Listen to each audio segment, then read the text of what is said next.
Novel آتش عشق قسط نمبر 5۔ تمہیں ملیحہ کیسی لگتی ہے؟ یہ سوال اس قدر اچانک تھا کہ نور الہدیٰ بھی گڑبڑا گئے اور بکھلاہٹ میں کچھ بول ہی نہ سکے تو انہیں دیکھنے لگے۔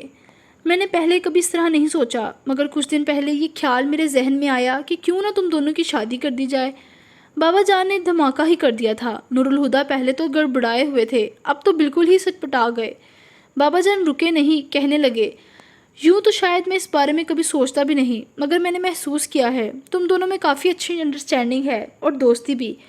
پھر تم دونوں ایک دوسرے کے ساتھ بہت خوش رہتے ہو، لیکن میں نے تمہاری رائے بھی جاننا چاہتا ہوں۔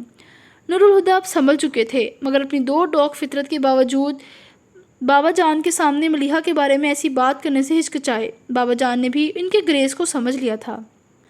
میں تمہاری ہچکچاہٹ سمجھ سکتا ہوں، بے شک ملیحہ میری بیٹی ہے، لیکن میں نے تمہیں بھی ہمیشہ اپنا بیٹا ہی سمجھا ہے، اور بیٹا باپ کے سامنے اپنے دل کی ہر بات کہہ سکتا ہے۔ بولو، ڈو یو لائک ہر؟ آئی لو ہر۔ بابا جان کی بات سے تقویت پا کر اپنے فطری انداز میں بے جھجک بولے تھے۔ بابا جان حیران ہوئے بغیر مسکرا دیے، مگر ان کی مسکراہٹ سے نروس ہو وہ بغیر انہوں نے اگلے پل ہی کہا، مگر اس کے باوجود میں نے ملیحہ سے شادی کے بارے میں کبھی نہیں سوچا۔ اب وہ کچھ حیران ہوئے تھے۔ محبت کرتے ہو پھر بھی شادی کے بارے میں نہیں سوچا؟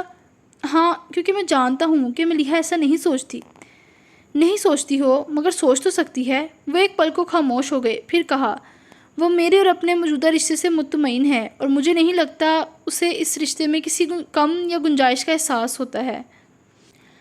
اسے احساس اس لیے نہیں ہوتا کیونکہ وہ بہت سادہ اور معصوم ہے، پھر کم عمر بھی ہے، اس لیے ان باتوں کی طرف اس کا دھیان نہیں، مگر بچی بھی نہیں ہے، دھیان دلایا جائے گا تو گنجائش بھی نکل آئے گی۔ بابا جان چپ ہوئے تو نور الہدیٰ نے کہا، ٹھیک ہے، مگر پہلے آپ ملیحہ سے اس کی مرضی معلوم کر لیجیے گا، لیکن بابا جان اگر وہ انکار کر دے تو پلیز مجبور مت کیجیے گا۔ بابا جان نے ان کی طرف گہری نظر ڈالی، وہ اگر نہ کر دے گی تو کیا تمہیں دکھ نہیں ہوگا؟ انہوں نے بابا جان کو دیکھا اور ایک بے نام مسکراہٹ ان کے چہرے پر آ گئی۔ دکھ تو ہوگا، مگر میں ملیحہ کی خوشی کی خاطر ہر دکھ سہ سکتا ہوں۔ وہ اپنی بات کہہ کر بھی چپ ہوئے تھے کہ ہاتھ کی پشت پر ایک ریشمی احساس انہیں چونکایا تھا۔ سر اٹھا کر دیکھا تو ملیحہ چائے کی ٹرے ٹیبل پر رکھ رہی تھی۔ وہ جھکنے کی وجہ سے اس کا دوپٹہ کندھے سے پھسل کر ان کے ہاتھ پر آ گرا تھا۔ ملیحہ اس بات سے بے خبر تھی کہ ان کے اور بابا کے درمیان کیا بات چل رہی تھی، مگر اس نے نور الہدیٰ کا آخری جملہ سنا تھا، اور جسے سن کر اس کے ہونٹوں پر نرم سی مسکراہٹ آ گئی تھی۔ دوپٹہ سنبھالتے ہوئے اس نے ایک کپ اٹھا کر بابا جان کی طرف بڑھایا، مگر ٹھیک اسی وقت انہوں نے ہاتھ میں پکڑا اخبار اپنے اور ملیحہ کے بیچ تان دیا تھا۔ یہ اپنے چہرے کے تاثرات کو چھپانے کی ایک لاشعوری کوشش تھی۔ وہ نہیں چاہتے تھے کہ ملیحہ ان کے چہرے سے ان کی اور نور الہدیٰ کی بات چیت کا مفہوم اخذ کر لے، مگر ان کی لاشعوری حرکت ملیحہ کو تعزیانے کی طرح لگی تھی۔ تحقیر کے شدید احساس نے اس کی حسیات ہی سلب کر لی۔ نور الہدیٰ کو بھی بابا جان کا یہ انداز بہت برا لگا۔ بابا جان، وہ آپ کو کب پکڑا رہی ہے؟ انہوں نے بابا جان کو ملیحہ کی طرف زبردستی متوجہ کیا۔ ٹیبل پر رکھ دو بیٹا، کہہ کر پھر سے اخبار میں گم ہو گئے۔ ملیحہ نے کپ ان کے سامنے رکھا اور کرسی پر بیٹھ گئی، مگر وہ چپ سی ہو گئی تھی۔ اس کی خاموشی کو محسوس کر کے نور الہدیٰ اسے وہاں سے وہاں کی باتیں کرنے لگے۔ ان کی باتوں سے وقف بہل گئی تھی۔ پھر اسے یاد آیا جو نور الہدیٰ نے اسے کچن کے دروازے پر کہا تھا، مگر شاید اب وہ خود بھول چکے تھے۔ اس نے سوچا بابا جان سے بات کرے یا نہ کرے، پھر بات کرنے کا سوچ کر وہ اپنی جگہ سے اٹھی۔ بابا جان کے اس سامنے ٹیبل کی دوسری طرف بیٹھے تھے۔ وہ گھوم کر ان کے پاس آئی اور گھاس پر گھٹنے ٹکا کر بیٹھتی ان کے گھٹنے پر ہاتھ رکھ کر دیکھنے لگی۔ بابا جان اخبار سے نگاہ ہٹا کر اسے دیکھا تھا۔ بابا جان، آرٹ کونسل نو امیز مصوروں کی پینٹنگ کی نمائش کروا رہی ہے۔ میں نے اپنا نام بھی دیا تھا، اور پتہ ہے میرا سلیکشن بھی ہو گیا ہے۔ 17 دسمبر سے 3 دن کی نمائش ہے، آپ آئیں گے نا؟ جوش میں بولتے اس نے آخری جملہ عاجزی سے ادا کیا تھا۔ تم جانتی ہو کہ بھیڑ بھاڑ والی جگہوں پر مجھے جانا پسند نہیں ہے، مگر تھوڑی دیر کے لیے تو آ سکتے ہیں نا؟ بابا جان، یہ میری پہلی ایگزیبیشن ہے، اور اسی بہانے سے آپ میری پینٹنگز بھی دیکھ لیں گے۔ جانتے ہیں اس بار میں نے اسٹل لائف اور لینڈ اسکیپنگ کے علاوہ سی اسکیپ بھی بنائے ہیں۔ کیلیگرافی تو میں نے پہلی بار کی ہے۔ پچھلے مہینے میں نے اتنے سارے نیو کینوس بنا لیے ہیں اور آپ نے ابھی تک کوئی بھی نہیں دیکھا۔ اگر دکھانا مقصود ہے تو آج ایک نشست تمہارے کمرے میں رکھ لیتے ہیں، لیکن میں ایگزیبیشن میں نہیں آ پاؤں گا۔ آرمی لائف کے دوران بھی پرہجوم جگہوں پر جانا مجھے پسند نہیں تھا، اور اب تو میں ریٹائرڈ لائف گزارتے محدود ہو گیا ہوں۔ اینی وے، بیسٹ آف لک۔ وہ اپنی بات کہہ کر اٹھے اور اندر چلے گئے۔ ملیحہ کی آنکھوں میں کچھ چبھنے لگا۔ ایسے میں اپنے ہاتھ کی نشست پر نور الہدیٰ کے مہربان ہاتھ کی لمس کو محسوس کر کے اسے لگا وہ رو پڑے گی، اور وہ رونا نہیں چاہتی تھی، اس لیے ان کی طرف دیکھے بغیر اپنے کمرے میں آ گئی۔ آپ کو اسے منع نہیں کرنا چاہیے تھا۔ وہ کچھ دیر بعد فریش ہو کر نور الہدیٰ کی تلاش میں باہر جانے کے لیے لاؤنج آئی تو اسٹڈی سے آتی ہوئی آواز سن کر رک گئی۔ مجھے کیا کرنا چاہیے اور کیا نہیں میں اچھی طرح جانتا ہوں۔ ملیحہ نے اسٹڈی میں جھانک کر دیکھا۔ بابا جان ٹیبل کی دوسری طرف کرسی پر بیٹھے تھے۔ وہ نور الہدیٰ ٹیبل کے سامنے کھڑے ان سے الجھ رہے تھے۔ آپ کو اندازہ ہے بابا جان آپ نے ملیحہ کو کس قدر ہرٹ کیا ہے؟ وہ اچانک ہی کتنی چپ سی ہو گئی تھی۔ آپ کو تھوڑا سا خیال تو کرنا چاہیے، وہ بہت حساس طبیعت کی لڑکی ہے۔ بابا جان کو اس کا جرا کرنا اچھا نہیں لگا تھا۔ وہ قدرے سخت لہجے میں بولے، تم ملیحہ کے معاملے میں کچھ زیادہ ہی حساسیت کا مظاہرہ کر رہے ہو نور الہدیٰ، ورنہ ملیحہ اتنی حساس نہیں ہے۔ میں نے کبھی اسے جذباتیت کا مظاہرہ کرتے نہیں دیکھا، اور جسے تم اس کی ناراضگی سمجھ رہے ہو وہ چپ دراصل اس لیے تھی کہ ملیحہ میری بات اور میرے مزاج کو اچھی طرح سمجھتی ہے، اور اسے یہ بات بھی پتہ ہے کہ بحث مجھے پسند نہیں۔ اب تم جا سکتے ہو۔ وہ کسی گنجائش کے بغیر بولے۔ نور الہدیٰ باہر نکلے تو ملیحہ ہی دروازے میں کھڑی تھی۔ وہ اس سے کچھ کہے بغیر اپنے کمرے میں جانے لگے تو ملیحہ نے پیچھے سے انہیں پکارا، ہادی بھائی اب دوبارہ بابا جان سے اس بارے میں بات نہیں کریں گے؟ کیوں؟ انہوں نے مڑ کر کہا تو وہ عجیب سا لہجے میں بولی تھی، آپ نے سنا نہیں؟ میں بابا جان کے مزاج کو اچھی طرح سمجھتی ہوں۔ نور الہدیٰ کے لاشعور میں کوئی اسپارک ہوا۔ وہ 2 قدم اس کے قریب آ کر بولے، بابا جان تم سے بہت پیار کرتے ہیں مگر پرواہ نہیں کرتے۔ اپنے آپ ہی اس کے لہجے میں شکایت در آئی تو نور الہدیٰ نے سمجھنا چاہا، بھلا وہ تمہاری پرواہ کیوں نہیں کریں گے؟ میں نے ان سے یہ سوال کبھی نہیں پوچھا۔ اگر کبھی آپ کو موقع ملے تو میری طرف سے بابا جان سے پوچھ لیجیے گا۔ دیکھو تم، بس ہادی بھائی، اس نے ہاتھ اٹھا کر انہیں چپ کرا دیا۔ اب آپ اس بارے میں کوئی بات نہیں کریں گے، نہ مجھ سے نہ بابا جان سے۔ وہ اس کی بات کا برا بنائے بغیر اسے دیکھ کر ستائش سے بولے تھے، زبردست بھائی، آج لگا کہ تم بابا جان کی بیٹی ہو۔ ملیحہ جانتی تھی وہ اسے ریلیکس کرنے کی کوشش کر رہے ہیں، پھر بھی ہلکے سے مسکرا دی۔ نور الہدیٰ کو آرٹ سے کوئی دلچسپی نہیں تھی، پھر بھی وہ ملیحہ کے ساتھ تھے۔ ہال میں شائقین کے علاوہ صحافیوں کی بھی بڑی تعداد موجود تھی جو نئے مصوروں کے انٹرویو بھی لے رہے تھے۔ کچھ صحافیوں نے ملیحہ سے بھی چند سوال کیے تھے۔ وہ ان سے باتیں کر رہی تھی کہ نور الہدیٰ اس کے کان میں بولے تھے، ذرا سائڈ میں آ کر بات سننا۔ وہ ایک نسبتاً الگ تھلگ گوشے کی طرف آ گئے۔ ملیحہ بھی صحافیوں سے معذرت کرتی اس طرف آ گئی۔ کہیے ملیحہ، مجھے جانا ہوگا۔ کوئی ضرورت نہیں ہے، اس نے فوراً منع کر دیا۔ ملیحہ سمجھنے کی کوشش کرو، فیکٹری کی کنسنٹریشن کا کام شروع ہو چکا ہے اور مجھے روزانہ 1.5-2 گھنٹے وہاں دینے ہی پڑیں گے۔ ملیحہ کا دل تو نہیں چاہ رہا تھا کہ نور الہدیٰ جائیں، مگر ان کی مصروفیات کا بھی انہیں اندازہ تھا، اس لیے بادل ناخواستہ اجازت دیتے ہوئے بولی، اچھا ٹھیک ہے، مگر 4 بجے تک آ جائیے گا، کہیں میں گھر جانے کے لیے آپ کا انتظار ہی کرتی نہ رہ جاؤں۔ 3 بجے ہی آ جاؤں گا۔ وہ اجازت ملنے پر خوش ہو کر بولے، پھر سنجیدہ ہوتے ہوئے بولے، لیکن تم ناراض تو نہیں ہو نا؟ اسے ہنسی آ گئی۔ نہیں بابا، ناراض کیوں ہوں گی؟ کیا مجھے آپ کی مصروفیات کا علم نہیں؟ لیکن آپ میری ناراضگی کے خیال سے اتنا پریشان کیوں ہو جاتے ہیں؟ کیا اسٹیمپ پیپر پر لکھ کر دوں کہ میں آپ سے کبھی ناراض نہیں ہوں گی؟ سوچ رہا ہوں لکھوا ہی لوں، کیا پتہ کسی دن تم ناراض ہو ہی جاؤ۔ وہ بھی مذاق سے بولے، پھر کہا، اچھا میں چلتا ہوں، اللہ حافظ۔ وہ ملیحہ کا سر تھپک کر چلے گئے تو ملیحہ بھی اپنی بلیک ساڑی کا پلو ٹھیک کرتی کونے سے نکل آئی۔ کیمرے کا فلیش چمکا تھا۔ اب تک کئی صحافی ملیحہ کی تصویر کھینچ چکے تھے، اس لیے اس نے دھیان نہیں دیا۔ فلیش پھر چمکا، تیسری بار، چوتھی بار۔ جب 5ویں بار فلیش چمکا تو ملیحہ نے چہرے پر آئے بال سمیٹتے ہوئے اس طرف دیکھا اور تیز روشنی سے اس کی آنکھیں چندھیا گئی۔ روشنی کے بادل چھٹے تو ملیحہ وجدان کو اپنے سامنے دیکھ کر حیران رہ گئی۔ وجدان کیمرے کا اسٹریپ گلے میں ڈال کر اس کے پاس آیا تھا۔ السلام علیکم۔ وعلیکم السلام، کیسی ہیں؟ ٹھیک ہوں، وہ کہہ کر چپ ہو گئی تو وجدان کہنے لگا، اخلاقاً تو آپ کو بھی میرا احوال دریافت کرنا چاہیے، پر چھوڑیے ان رسمی باتوں میں کیا رکھا ہے۔ صحیح کہہ رہے ہیں، وہ شرمندہ ہوئے بغیر بولی۔ محظوظ ہو کر ہنستا اس کے پیچھے لگی دیوار پر لگی تصویر دیکھنے لگا۔ ملیحہ، اس نے پہلی بار ملیحہ کو اس کے نام سے پکارا تھا۔ جی، وہ سحر زدہ سے اس کی چوڑی پشت کو دیکھ کر بولی۔ وجدان نے پلٹ کر اس سے پوچھا، یہ تصویر آپ نے بنائی ہے؟ ملیحہ نے ایک نظر اس پینٹنگ کو دیکھا اور کہا، ہاں۔ پھر پوچھنے لگی، کیسی ہے؟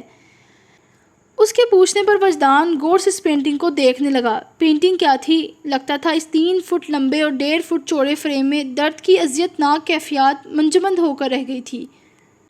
خشک زمین پر ابھری لکیریں اس کی پیاس کی گواہ تھی، اور اس کا ایک سوکھا درخت جس کی خوب پھیلی بنجر شاخوں پر کوئی خشک پتا تک نہیں تھا، مردہ زمین کے سینے پر یوں گڑا تھا جیسے خود اپنے ہی حال پر نوحہ کنا ہو۔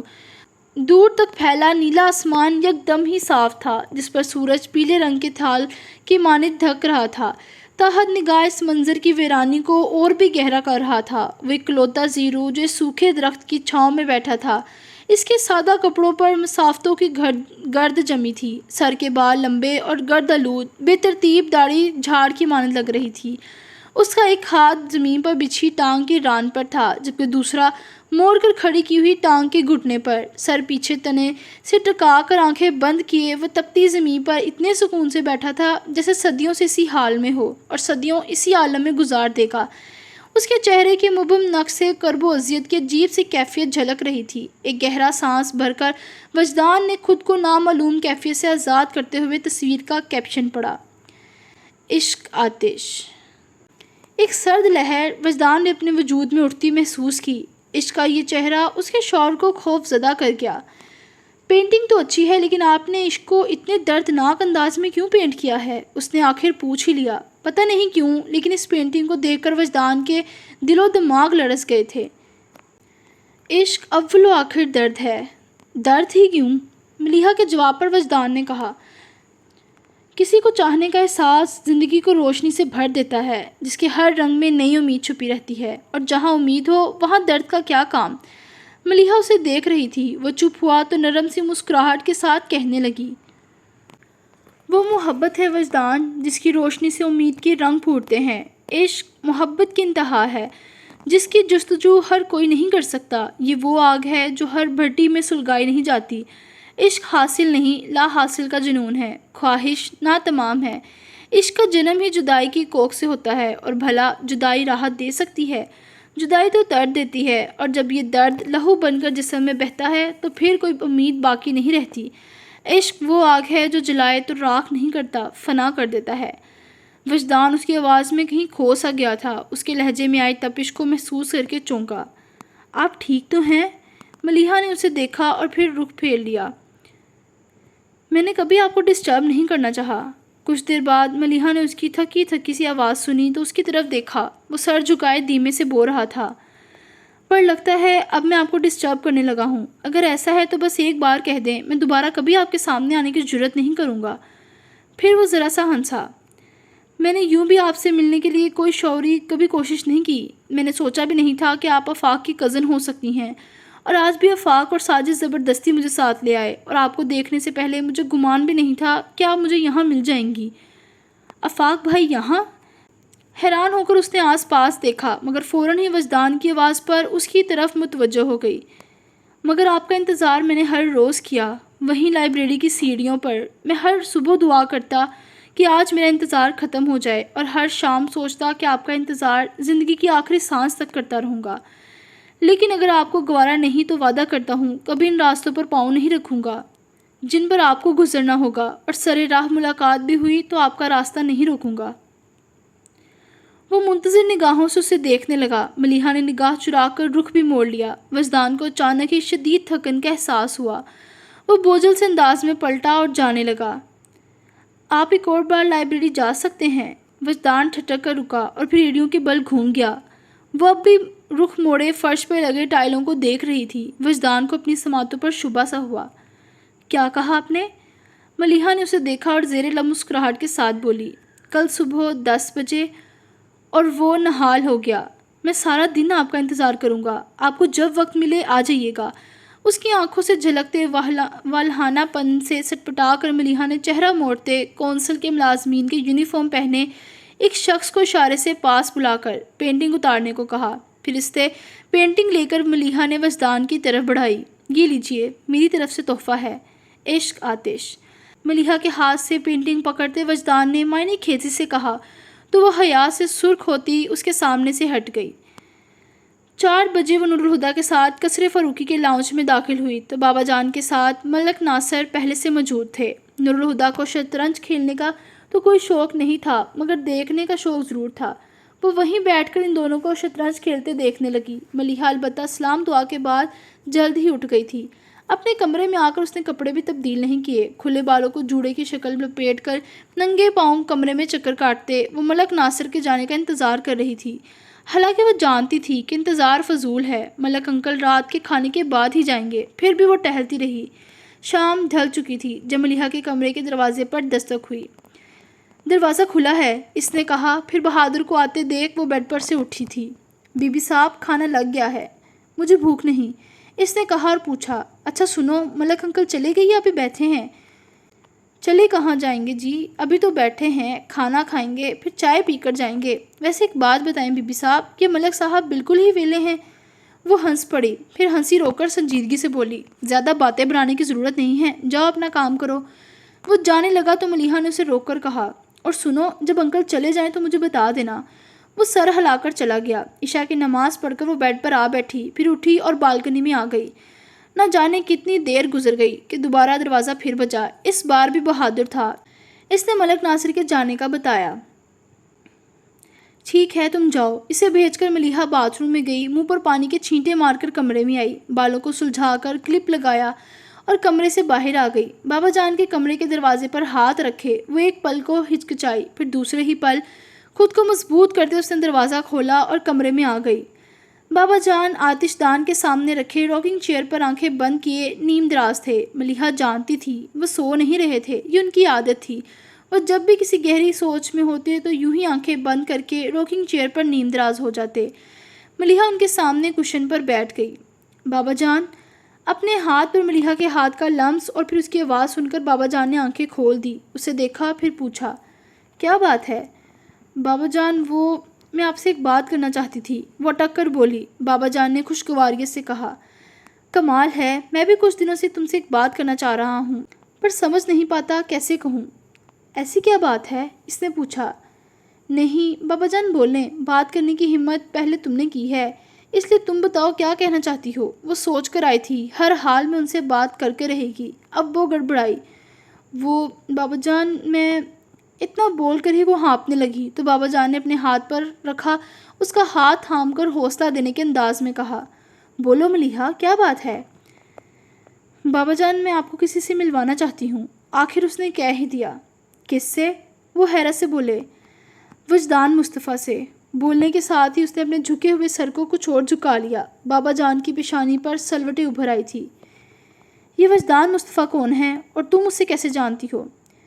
میں اس سے لائبریری میں ملی تھی. ملیحہ کی جھکی پلکیں رکا انداز.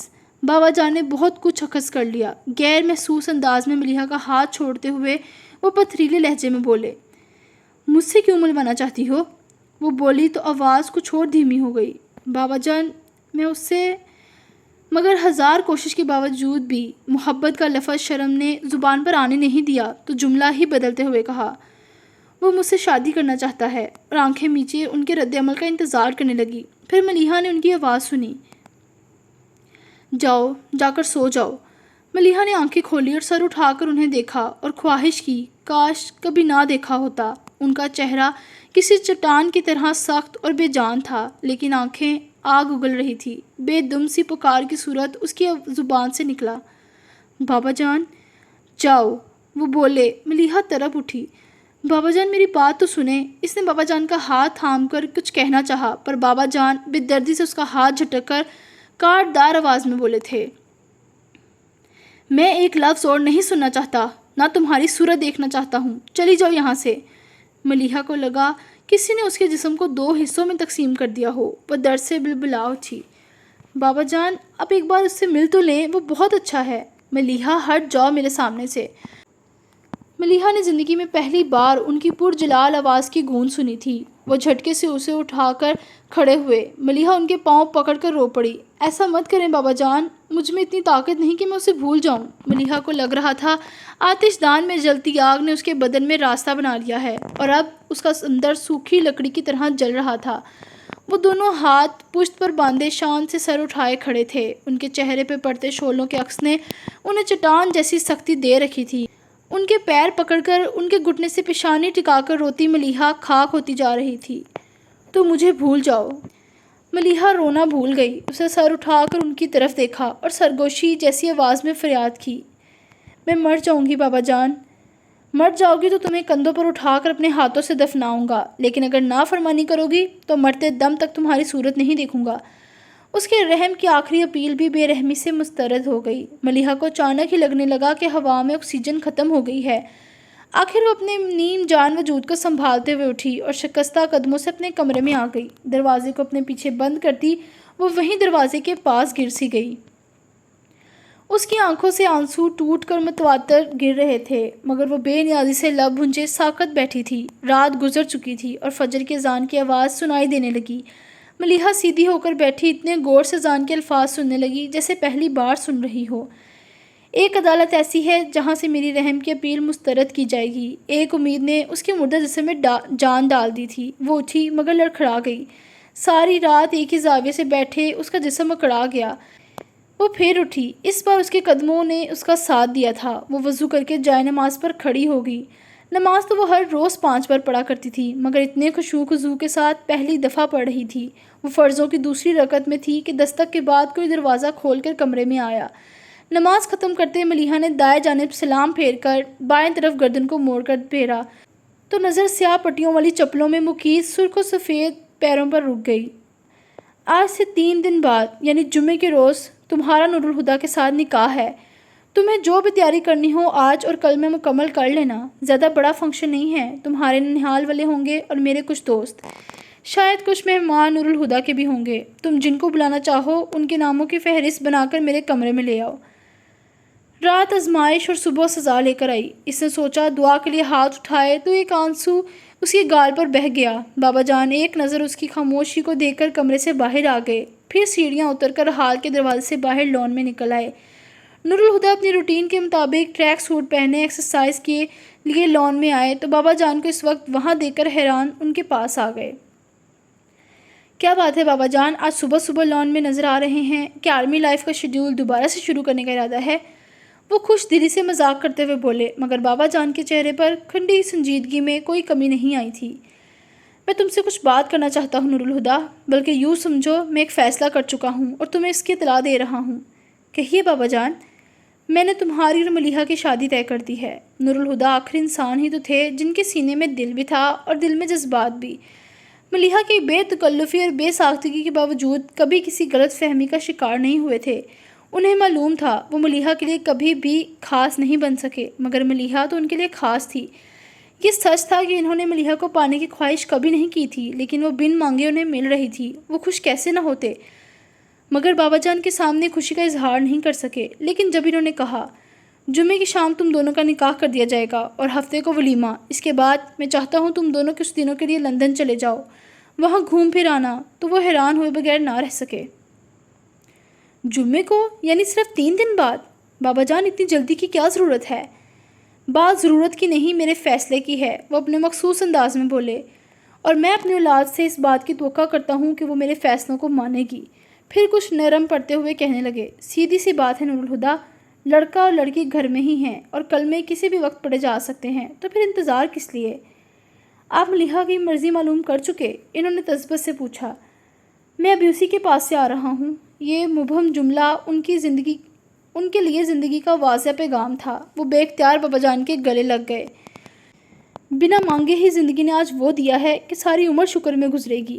بولنے کے بعد انہیں دھیان آیا کہ وہ کس سے کیا بول گئے ہیں۔ ان سے الگ ہو کر وہ خجالت سے سر کو کھجانے لگے تو بابا جی ایک مسکراتی نگاہ ان پر ڈال کر آگے بڑھ گئے۔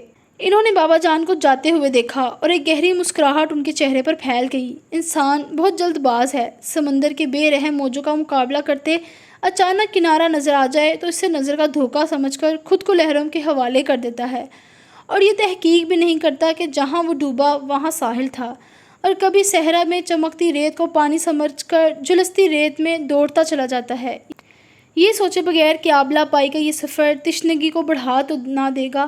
مگر ہر غلطی نظر انداز نہیں کی جاتی، کچھ غلطیوں پر سزا بھگتنی پڑتی ہے۔ نور الہدیٰ کو بھی اس ایک مسکراہٹ کا خمیازہ تمام عمر ادا کرنا تھا۔ 8 بجتے ہی ملیحہ نے سمیرہ کو فون کر دیا اور چھوٹتے ہی کہا، تم ابھی اور اسی وقت یہاں آ جاؤ۔ خیریت تو ہے؟ کیا ہوا؟ وہ حیران تھی۔ ملیحہ جھنجھلا گئی۔ سوال مت کرو، بس فوراً گھر آ جاؤ۔ مگر ملیحہ کچھ بتاؤ تو صحیح۔ بتانے کے لیے ہی تو بلا رہی ہوں۔ اس کی آواز میں نمی محسوس کر کے سمیرا پریشان ہو گئی تھی، مگر خود کو قابو میں رکھتے ہوئے کہا، اچھا ٹھیک ہے، میں آ رہی ہوں، تم پریشان مت ہونا۔ 15 منٹ بعد ہی سمیرا ملیحہ کے کمرے میں تھی اور ملیحہ کی زبان سے سب حال سن کر وہ واقعی بوکھلا گئی۔ تم نے کہا تھا تم نور الہدیٰ سے محبت کرتی ہو، یہ وجدان بیچ میں کہاں سے آ گیا؟ وہ تو اب بھی کہوں گی، مجھے ہادی بھائی سے محبت ہے، مگر اپنی زندگی میں صرف وجدان کے ساتھ گزارنا چاہتی ہوں۔ سمیرا نے سر پکڑا۔ اپنے بابا جان کو تم مجھ سے بہتر جانتی ہو، ان کی ضد مثالی ہے، وہ اپنا فیصلہ بدل لیں گے، ایسا تو سوچنا بھی فضول ہے۔ وہ کسی کے سمجھانے سے سمجھنے والے نہیں، لیکن اللہ کے بعد واسطے تم کچھ سمجھداری سے کام لو۔ اس نے بیڈ پر گھٹنوں میں سر دیے بیٹھی ملیحہ سے کہا، پھر اس کے قریب بیڈ پر بیٹھ کر اسے سمجھانے لگی۔ دیکھو ملیحہ، سچ تو یہ ہے کہ نور الہدیٰ اور وجدان کا کوئی مقابلہ ہی نہیں، بلکہ غیر جانبداری سے اگر دیکھو تو نور الہدیٰ وجدان سے کہیں زیادہ بہتر ہے۔ ہارورڈ یونیورسٹی سے MBA کیا ہے، کس قدر زمین جائیداد کے مالک ہے، شاید انہیں بھی ٹھیک سے اندازہ نہ ہو، اور کیا غضب کی پرسنالٹی ہے۔ میں نے ایسا خوبصورت مرد اپنی زندگی میں کوئی اور دیکھا ہی نہیں۔ پھر وہ کوئی انجان تو نہیں، 2.5-3 مہینے سے تم دونوں ایک ساتھ ایک چھت کے نیچے رہ رہے ہو، ان کی ہر اچھی اور بری عادت سے تم واقف ہو، اور رخصت ہو کر بھی تمہیں کہیں اور نہیں جانا۔ شادی کے بعد بھی تم اپنے ہی اسی گھر میں رہو گی۔ سب سے بڑھ کر یہ نور الہدیٰ کو تمہاری بہت پرواہ ہے۔ پر میں نے خود دیکھا تھا شادی کے بعد جب وہ تمہیں لینے آئے تھے تو کس طرح تمہارا خیال کر رہے تھے، جیسے تم کوئی کانچ کی گڑیا ہو۔ اور وجدان کا کیا ہے، صرف LLB ہی تو کیا ہے، ابھی تو اسے اپنا کیریئر بنانا ہے، اسٹیٹس اچھا ہے، مگر نور الہدیٰ کی طرح کروڑوں کا مالک نہیں ہے۔ وہ پرسنالٹی ٹھیک ٹھاک ہی ہے، مگر نور الہدیٰ کی طرح ڈیشنگ نہیں۔ وجدان کہیں بھی نور الہدیٰ کے سامنے نہیں ٹکتا۔ اس میں ہے ہی کیا جو نور الہدیٰ کے سامنے ٹک پائے؟ ملیحہ نے سمیرا کو دیکھا اور تھکی تھکی سی آواز میں بولا، اس میں کیا ہے سمیرا، مجھے نہیں معلوم، مگر جس پہر وہ میرے سامنے ہوتا ہے لگتا ہے یہی زندگی ہے۔ اس کے لہجے میں کوئی ایسی بات تھی کہ سمیرا نے گھبرا کر اس کا چہرہ اپنے ہاتھوں میں بھر لیا۔ ملیحہ، یہ بس کچھ دن کی تکلیف ہے، صبر سے جھیل لو، پھر دیکھنا نور الہدیٰ کبھی تمہیں تکلیف نہیں ہونے دیں گے، تمہیں تو وہ بہت خوش رکھیں گے۔ وہ عاجزی سے بولی، سمیرا وہ مجھے خوش رکھیں گے، بھلا یہ ہو سکتا ہے کہ ہادی بھائی کے ساتھ خوش نہ رہوں مگر زندہ نہیں رہوں گی؟ ملیحہ تمہیں کیا ہو گیا ہے، کیوں تم پاگل جیسی باتیں کر رہی ہو؟ سمیرا نے اسے شانوں سے پکڑ کر جھنجھوڑا اور ملیحہ ایک دم پھوٹ کر رونے لگی۔ سمیرا نے اس کے آنسو پوچھتے ہوئے نرمی سے کہا، اس طرح خود کو تھکانے کا کیا فائدہ، سنبھالو خود کو، اور جو ہو رہا ہے ہو جانے دو۔ ہو تو جانے دوں، پر جب میں خود کو اس کے بغیر سوچتی ہوں تو میرا دم گھٹتا ہے۔ ملیحہ پلیز، سمیرا نے اسے روکنا چاہا، پر وہ خوابناک لہجے میں دھیرے دھیرے بولتی جا رہی ہے، جانتی ہوں جب وہ مجھے دیکھتا ہے تو میری روح تک سب کچھ اس کے اختیار میں چلی جاتی ہے، اس کی زبان سے نکلا ہوا ہر لفظ دل پر وحی کی طرح اترتا ہے، میرا تو دھیان اس کی ذات سے نہیں ہٹتا، میری نظر کسی اور کی طرف کیسے جائے گی؟ وہ مجھ سے مانگتا تو میں انکار کر دیتی، پر اس نے مجھ سے چھین لیا ہے، میں تو خود اپنی بھی نہیں رہی، کسی اور کی کیسے ہو جاؤں؟ لیکن بابا نہیں سمجھتے، میں مر جاؤں گی سمیرا، میں سچ میں مر جاؤں گی۔ وہ تڑپ تڑپ کر رو دی، یوں کہ اسے گلے لگا کر چپ کرواتی سمیرا خود بھی رو پڑی۔ اس نے اپنے آنسو صاف کیے، پھر اس کے چہرے سے آنسو صاف کرتے بولی، ٹھیک ہے۔ وہ بیڈ سے اٹھی اور ملیحہ کو بھی ہاتھ پکڑ کر اپنے ساتھ اٹھاتے ہوئے بولی، اٹھو اور چلو میرے ساتھ۔ مجھے پتہ ہے محبت کرنا اور پھر چھوڑ دینا دونوں ہی باتیں تمہارے لیے آسان نہیں، میں ابو اور چاچو کو سب بتا دیتی ہوں۔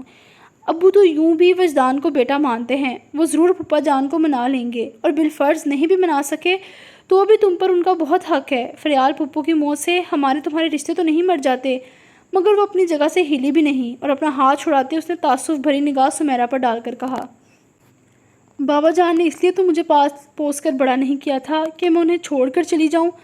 پھر وہ قطعیت سے بولی، میں کہیں نہیں جاؤں گی، نہ کسی سے مدد مانگ کر بابا جان کو شرمندہ کروں گی، یہ باپ بیٹی کا معاملہ ہے، اگر میں خود انہیں نہ منا سکی تو ٹھیک، ورنہ جو وہ کہیں گے میں وہی کروں گی۔ تم بس اتنا کر دو کہ بابا جان سے مجھ سے ساتھ لے جانے کی اجازت لے لو، میرا وجدان سے ملنا بہت ضروری ہے، لیکن مجھے لگ رہا ہے بابا جان مجھے اکیلے جانے نہیں دیں گے۔ جس طرح ایک رات میں انہوں نے میری شادی کرنے کا فیصلہ کیا ہے، اس سے تو یہی ظاہر ہے کہ اب انہیں مجھ پر اعتماد نہیں رہا۔ وہ آخر میں عارضدہ سی ہو گئی۔ سمیرا نے الجھ کر کہا، تم کیا کرنا چاہتی ہو؟ وجدان کو بابا جان کے سامنے لا کھڑا کرنا چاہتی ہوں۔ مجھے یقین ہے بابا جان اگر ایک بار اس سے مل لیں گے تو میرا ہاتھ اس کے ہاتھ میں دینے پر انہیں کوئی اعتراض نہیں ہوگا۔ کچھ تو وجدان میں ایسا ہے کہ جس سے وہ ایک بار مل لے دل میں اتر جاتا ہے، وہ بہت یقین سے کہہ رہی تھی۔ ٹھیک ہے، میں پھپھا جان سے اجازت لے کر آتی ہوں، تب تک تم ذرا کپڑے تبدیل کرو، اپنا حلیہ ٹھیک کرو، سمیرا نے کہا، پھر اٹھ کر بابا جان کے پاس آ گئی جو اس وقت اسٹڈی میں موجود تھے۔ حالانکہ وہ سوچ کر آئی تھی کہ ان سے کیا کہنا ہے، پھر بھی بری طرح گھبرا گئی۔ بابا جان کی شخصیت ہی ایسی تھی کہ سامنے والا خواہ مخواہ ہی نروس ہو جائے، اور سمیرا کے پاس تو نروس ہونے کی وجہ بھی تھی۔ السلام علیکم پھپھا جان، اس نے تھوک نگل کر سلام کیا۔ ٹیبل کی دوسری طرف بیٹھے بابا جان نے اپنے سامنے کھلا زمینوں کا حساب کتاب کا رجسٹر بند کیا اور سمیرا کو اپنی زیرک نگاہوں کی گرفت میں لے کر بولے، وعلیکم السلام، بیٹھو بیٹا۔ سمیرا ایک کرسی پر ٹک گئی تو انہوں نے کہا، کیسی ہو اور گھر میں سب خیریت ہے؟ جی پھپھا جان، اللہ کا شکر ہے۔ پھر انہوں نے اتنی صبح اس کی آمد پر کوئی سوال نہیں کیا تھا، مگر خود ہی بتانے لگی، 8 بجے ملیحہ کا فون آیا تھا، کہنے لگی جلدی سے گھر آ جاؤ، یہاں آ کر اس کی شادی کا پتہ چلا تو میں نے سوچا آپ کو مبارکباد دے دوں۔ تمہیں بھی مبارک ہو۔ خیر بات، لیکن پھپھا جان شادی کی تیاری بھی تو کرنی ہے، دن بھی تو کتنے تھوڑے ہیں۔ ملیحہ نے فون پر بتا دیا ہوتا تو میں امی اور چاچی کو بھی ساتھ لے آتی۔ اب سوچ رہی ہوں کہ آج ہی اسے اپنے ساتھ شاپنگ پر لے جاتی ہوں، کل امی آ جائیں گی تو باقی کی شاپنگ کے ساتھ کر لیں گے، ٹھیک ہے؟ اسے گہری نظروں سے کھوج رہے تھے اور سمیرا کی ہتھیلیاں تک پانی سے بھیگ گئی۔ تو میں ملیحہ کو اپنے ساتھ لے جاؤں؟ اس نے پوچھا۔ ہاں لے جاؤ، اور ڈرائیور کے ساتھ جانا، میں ابھی کسی سے کہہ کر گاڑی تیار کرواتا ہوں۔ جی پھپھا جان۔ سعادت مندی سے گردن ہلا کر اٹھی اور جانے لگی۔ سمیرا، بابا جان نے آواز دی۔ جی پھپھا جان۔ وہ یکدم ڈر کر پلٹی۔ خریداری کے لیے پیسوں کی ضرورت پڑتی ہے بیٹا، انہوں نے کہا، پھر دراز میں سے ہزار کے نوٹوں کی 2 موٹی گڈیاں نکال کر ٹیبل پر رکھ دی۔ سمیرا نے آگے بڑھ کر وہ گڈیاں اٹھا لی۔ پر خیال رہے شام 7 بجے سے پہلے تم دونوں گھر پہنچ جاؤ، شام کو ملیحہ اور نور الہدیٰ کی منگنی کی تقریب ہے، میں نے افتخار سے فون پر بات کر لی ہے، وہ سب لوگوں کو لے کر شام میں آ جائے گا۔ سمیرا کا جی چاہا سامنے والی دیوار پر جا کر زور سے سر دے، مگر زب سے مسکرا کر اللہ حافظ کہتی وہ مڑ گئی۔ اس کے جانے کے بعد بابا نے ریسیور اٹھایا اور کوئی نمبر ڈائل کرنے لگے۔ ملیحہ کے کمرے میں آ کر سمیرا نے سانس چھوڑتے ہی خود کو ریلیکس کیا۔ پھر ملیحہ کو دیکھا جس نے اس کے کہنے کے باوجود کپڑے نہیں بدلے تھے، وہ ابھی تک اس جارجٹ کی بلیک ساڑی میں تھی، بس اتنا تھا کہ اس نے اوپر سے میرون شال اوڑھ لی تھی، البتہ منہ ہاتھ دھو کر بال بنا لیے۔ سمیرا نے اسے ہی غنیمت سمجھا تھا۔ جب وہ گاڑی میں بیٹھ چکی تو سمیرا نے اسے اطلاع دی، شام کو تمہاری منگنی ہے، پھپھا جان سب رشتہ داروں کو فون کر کے بتا چکے ہیں، مجھ سے بھی کہا ہے کہ شام 7 بجے تک تمہیں گھر لے آؤں۔ ملیحہ نے کوئی جواب نہیں دیا اور کھڑکی سے باہر دیکھنے لگی۔ کار قصر فاروقی سے نکل کر مین روڈ پر آ گئی۔ اس روڈ پر آگے جا کر ایک ذیلی سڑک تھی۔ مین روڈ پر آتے ہی وہ لوگ ٹریفک جام میں پھنس گئے۔ سمیرا نے ڈرائیور سے کہا، ذرا جا کر معلوم تو کرو ٹریفک کیوں رکا ہوا ہے۔ ڈرائیور جی اچھا کہہ کر اتر گیا۔ کچھ ہی دیر بعد واپس آ گیا۔ اپنی سیٹ پر بیٹھ کر اس نے پلٹ کر دیکھا، کچھ دیر لگ جائے گی، آگے کسی موٹر سوار کا ایکسیڈنٹ ہو گیا ہے، ایمبولینس وغیرہ تو پہنچ گئی ہے، زخمی کو اسپتال بھیج کر پولیس اپنا باقی کام نپٹا کر راستہ کھول دے گی۔ بار بار بے چینی سے پہلو بدلتی ملیحہ سمیرا سے بولی، یہ ٹریفک تو نہ جانے کب کھلے، لائبریری کا یہاں سے زیادہ فاصلہ بھی نہیں ہے، میں پیدل نکلتی ہوں۔ ٹھیک ہے۔ سمیرا نے اختلاف نہیں کیا۔ پھر ملیحہ نے ڈرائیور کی طرف رخ کیا، تم سمیرا کو گھر چھوڑ کر واپس چلے جانا، میں خود ہی آ جاؤں گی، اور کار سے اتر کر گاڑیوں کے بیچ میں سے گزرتی فٹ پاتھ پر آ گئی۔ تیز قدموں سے چلتے ہوئے کچھ آگے جا کر اس نے ایک نظر سڑک پر ڈالی جہاں بہت سے لوگ بھیڑ کی شکل میں جمع تھے اور کسی شخص کو اسٹریچر پر ڈال کر ایمبولینس میں چڑھایا جا رہا تھا۔ رش اس قدر تھا کہ ملیحہ صرف زخمی کے پیر ہی دیکھ سکی۔ لائبریری پہنچ کر ملیحہ نے اندر کا ایک چکر لگایا، پھر باہر آ گئی۔ وجدان کہیں نظر نہیں آیا۔ ابھی 10 بجنے میں بھی آدھا گھنٹہ باقی تھا۔ اس نے خود کو تسلی دی، وہیں سیڑھیوں پر بیٹھ کر انتظار کرنے لگی، پر اس کا انتظار ہی رہا۔ 10 بجے تک تو ملیحہ اپنے اضطراب کو دباتی رہی، لیکن 10 بجتے ہی اس کی بے چینی اپنے عروج پر تھی۔ آپ کا انتظار میں نے ہر روز کیا ہے۔ اس وقت تو یہ سن کر ملیحہ نے کچھ محسوس نہیں کیا تھا، مگر اب سمجھ آ رہا تھا انتظار کرنا کتنا مشکل کام ہے۔ گیٹ پر نظر جمائے اس کی آنکھیں پتھرانے لگی۔ جانے کا وقت بیت گیا، کوئی اس سے پوچھتا تو کہہ دیتی صدیاں بیت گئیں۔ گیٹ پر کھڑا واچ مین، آتے جاتے لوگ اسے عجیب نظروں سے دیکھ رہے تھے، پر وہ سب کچھ فراموش کیے بس وجدان کے آنے کی دعا مانگتی رہی۔ 5 بجتے ہی وہ بے چینی سے اٹھ کھڑی ہوئی۔ لائبریری کی دوسری جانب ایک جنرل اسٹور تھا۔ ملیحہ سڑک کراس کرتی اسٹور میں گھس گئی۔ ہیلو، چوتھی بار پر فون ریسیو کیا گیا تھا۔ سمت، آواز پہچان کر ملیحہ کے ہونٹ بے آواز ہلے۔ اس وقت وہ سمیرا کے علاوہ کسی سے بات نہیں کرنا چاہتی تھی۔ سمیرا کو بلا دیں، اس نے جلدی سے کہا تو اسے ہولڈ کرنے کا کہا گیا۔ ہیلو، کچھ دیر بعد ایئر پیس پر سمیرا کی آواز ابھری، سمیرا۔ اتنا بولتے ہی ملیحہ کا گلا رند گیا اور اس ڈر سے کہ وہ رو نہ پڑے ملیحہ خاموش ہو گئی۔ سمیرا اس کی آواز پر حیران اور پھر خاموشی پر پریشان ہوئی تھی۔ ملیحہ، یہ تم ہو؟ خاموش کیوں ہو گئی؟ پلیز بتاؤ، سب ٹھیک تو ہے؟ کچھ ٹھیک نہیں ہے۔ سمیرا کا دل دہل گیا۔ ہوا کیا ہے؟ ملیحہ نے اس کی بات انسنی کرتے ہوئے کہا۔ مجھے وجدان کا ایڈریس چاہیے۔ اب چپ ہونے کی باری سمیرا کی تھی۔ قدرے توقف کے بعد اس کی آواز آئی تھی، وجدان نہیں آیا؟ پھر اس نے کہا، تم ایسا کرو، چاچو کے آفس فون کرو، وہی ہوگا۔ نہیں، فون کرنے سے پہلے وہاں فون کیا تھا پر وہ کئی مہینے سے آفس نہیں آ رہا۔ تو کورٹ میں ہوگا، تم نے معلوم کیا؟ جب وہ آفس چھوڑ چکا ہے تو کورٹ میں کیا کرے گا؟ ویسے بھی کورٹ 4 بجے بند ہو جاتا ہے اور اس وقت 5 بج رہے ہیں۔ اوہ سوری۔ سمیرا کو احساس ہوا کہ اس کے سوال پر ملیحہ ضد کر رہی ہے، تو پھر سنبھل کر بولی، اچھا ایڈریس نوٹ کرو۔ 1 منٹ۔ ملیحہ نے اپنے بیگ سے پین اور پاکٹ سائز ڈائری نکالی اور ایڈریس نوٹ کرتے ہی فون رکھ کر دکاندار کو پیمنٹ کرتی وہ باہر آئی۔ سڑک کنارے ایک خالی ٹیکسی تھی۔ ملیحہ تیزی سے دروازہ کا کھول کر ٹیکسی کی پچھلی سیٹ پر بیٹھ گئی۔ مسافر کے انتظار میں اسٹیئرنگ پر سر رکھے ڈرائیور نے گردن موڑ کر اسے دیکھا۔ بی بی، کدھر جائیں گے؟ ملیحہ نے ہاتھ میں پکڑا کاغذ دیکھا اور بولی، PECHS کالونی۔ وہ یہاں تک تو آ تو گئی پر اب ڈبل سٹوری بنگلے کے گیٹ کے سامنے کھڑی سوچ رہی تھی کہ اگر گیٹ وجدان کے علاوہ کسی اور نے کھولا تو کیا کہہ کر اسے بلوائے گی۔ جو ہوگا دیکھا جائے گا۔ ملیحہ نے سر جھٹک کر نیم پلیٹ پڑھتے ہوئے ایڈریس کی تصدیق کی، پھر بیل بجا دی۔ دوڑتے قدموں کی آواز سنائی دی، پھر گیٹ کھلا۔ سبز آنکھوں والے لڑکی کے چہرے کے تاثرات بتا رہے تھے کہ وہ کسی اور کی آمد کا بے چینی سے انتظار کر رہی تھی اور شاید اسی لیے بنا پوچھے ہی دروازہ کھول دیا۔ اب وہ ملیحہ کو دیکھ کر سٹپٹا گئی۔ آپ کون ہیں؟ ملیحہ اس کے سوال پر گھبرا گئی، پھر اس نے ہاتھ میں دبی چٹ اس کی طرف بڑھائی۔ یہ ایڈریس آپ کے گھر کا ہے؟ لڑکی نے چٹ لے کر ایڈریس دیکھا، پھر اسے واپس کرتے ہوئے کہا، ایڈریس تو یہی ہے پر آپ کو کس سے ملنا ہے؟ وجدان مصطفیٰ سے۔ کیا وہ گھر پر ہے؟ ملیحہ نے کوشش کی کہ اپنا لہجہ نارمل ہی رکھے، پر سوال ہی ایسا تھا جس پر لڑکی کا چوکنا ہونا لازم تھا۔ آپ کون ہیں اور وجدان سے کیوں ملنا چاہتی ہیں؟ میرا نام ملیحہ فاروقی ہے، پلیز آپ وجدان کو بلا دیجیے، میرا ان سے ملنا بہت ضروری ہے۔ اس لڑکی کی آنکھوں سے اچانک متنفر جھلکنے لگا۔ وہ پھر کاٹ دار لہجے میں بولی، وجدان گھر پر نہیں ہے، اور جھٹکے سے گیٹ بند کرنے لگی تو ملیحہ نے ہاتھ رکھ کر اسے روکتے ہوئے پوچھا، 1 منٹ، کیا آپ کو معلوم ہے وہ کہاں گئے ہیں اور کب تک آئیں گے؟ نہیں۔ وہ یک لفظ جواب دے کر ملیحہ کا چہرہ دیکھنے لگی، جو بیگ سے پین نکال کر اس کاغذ کے پیچھے کچھ لکھنے لگی تھی۔ وجدان جیسے گھر آئے ان سے کہے گا اس نمبر پر مجھ سے بات کر لیں۔ ملیحہ نے کاغذ اس کی طرف بڑھاتے ہوئے کہا۔ لڑکی نے کاغذ اس کے ہاتھ سے لے کر گیٹ بند کر دیا۔ ملیحہ نے دیوار کا سہارا لیا ورنہ گر پڑتی۔ گھر پر نہیں ہے، آفس بھی نہیں ہے، تو پھر کہاں چلا گیا؟ لائبریری کیوں نہیں آیا؟ کہیں ایسا تو نہیں کہ بھول گیا ہو؟ خود کلامی کے جواب میں وجدان کی آواز اس کے کانوں میں گونجی تھی، جب سے آپ کو حفظ کیا ہے خود کو بھول گیا ہوں۔ ایک ٹھیس سی اٹھی تھی جس کو دباتے وہ ٹیکسی میں آ بیٹھی۔ آرٹس کونسل چلو۔ ملیحہ نے کل اپنی پینٹنگ عشق آتش وجدان کو گفٹ کر کے نمائش سے ہٹوائی تھی اور یہ بات وجدان کے علم میں تھی۔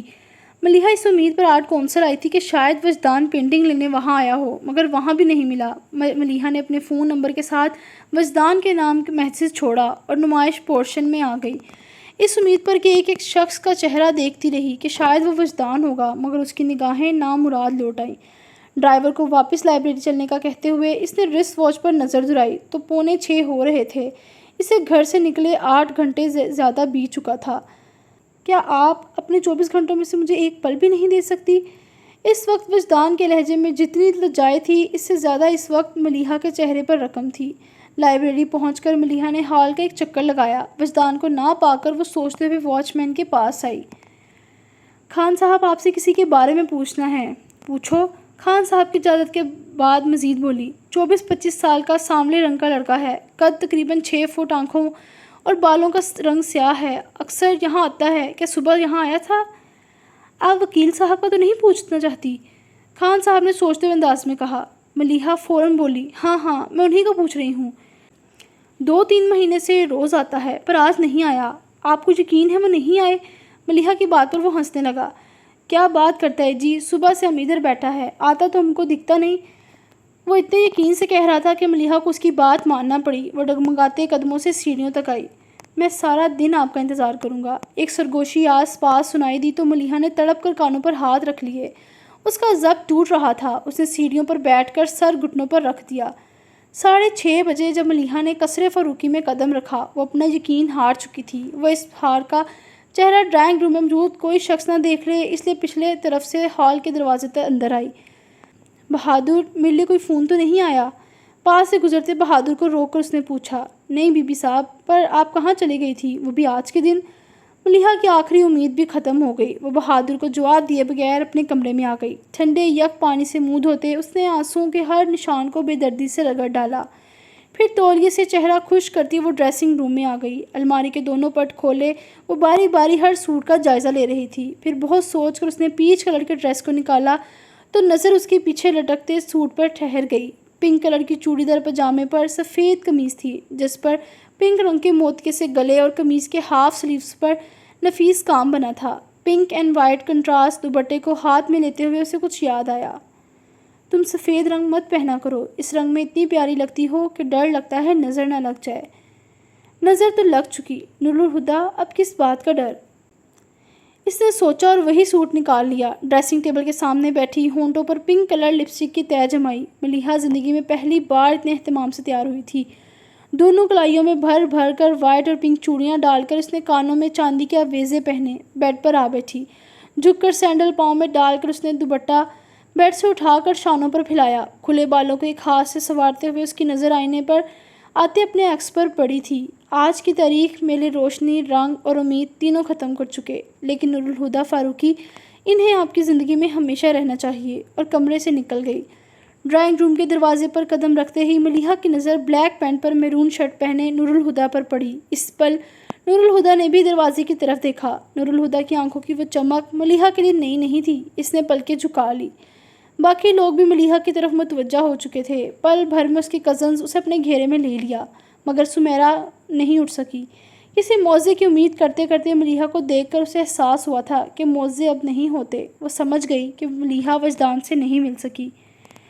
حد کرتی ہو بیٹا، آج کے دن شاپنگ پر جانے کی کیا ضرورت تھی؟ اب دیکھو ذرا، سب آئے بیٹھے ہیں اور تو اور دلہا بھی موجود ہے، پر دلہن شادی کی شاپنگ کرنے گئی ہوئی ہے۔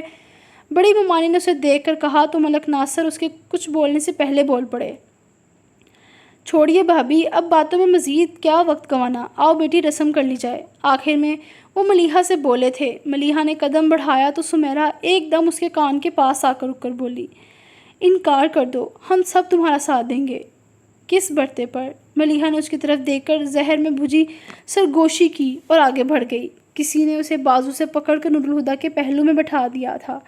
پھر بابا جان کی اجازت سے نور الہدیٰ نے اس کے بائیں ہاتھ کی انگلی میں اپنے نام کی انگوٹھی پہنا دی۔ جاری ہے۔